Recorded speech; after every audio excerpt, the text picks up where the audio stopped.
Ready? Hello, I'm Tina Villadolid, Senior Teaching Artist for the Santa Barbara Museum of Art. In a different at-home art activity, we talked about shapes and created a collage using magazine pages. Today, we're going to use shapes to make a cardboard cutout sculpture. As we shelter in place here in Santa Barbara and around the world, perhaps you've been getting some items delivered to your house. These boxes are the perfect materials for this activity.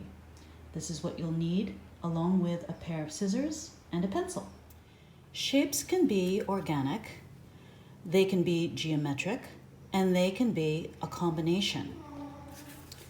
Here's an example of an organic shape, and it's organic because of its flowing lines and curves.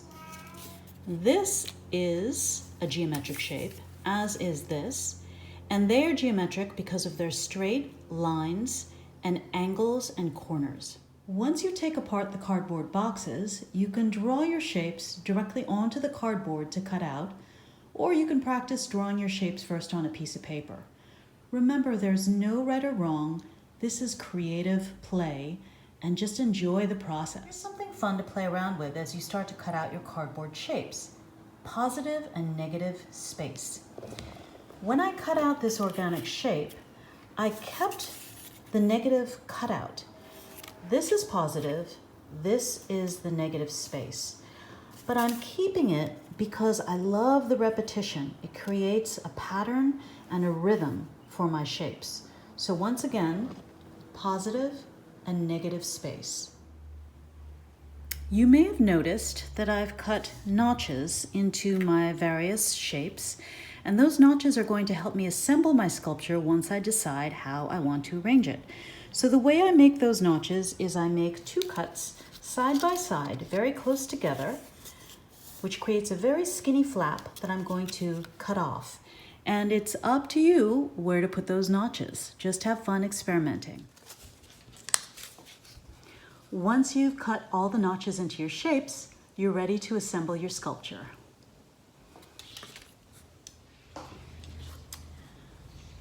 So, you can attach your pieces notch to notch, like so, to hold them together.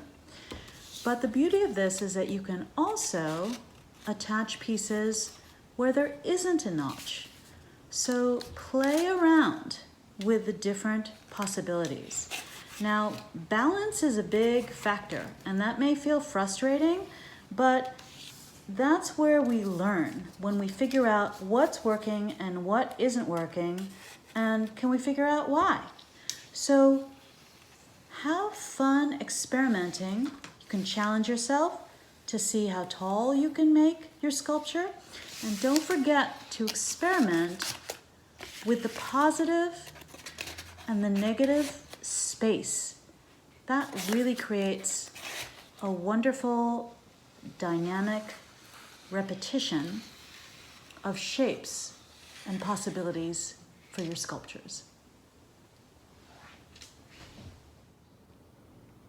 I hope you've enjoyed this activity, learning about organic and geometric shapes and experimenting with positive and negative space. Finally, if you would like to share your work, please send images to communityprograms@sbma.net, and we will post a selection on our virtual gallery.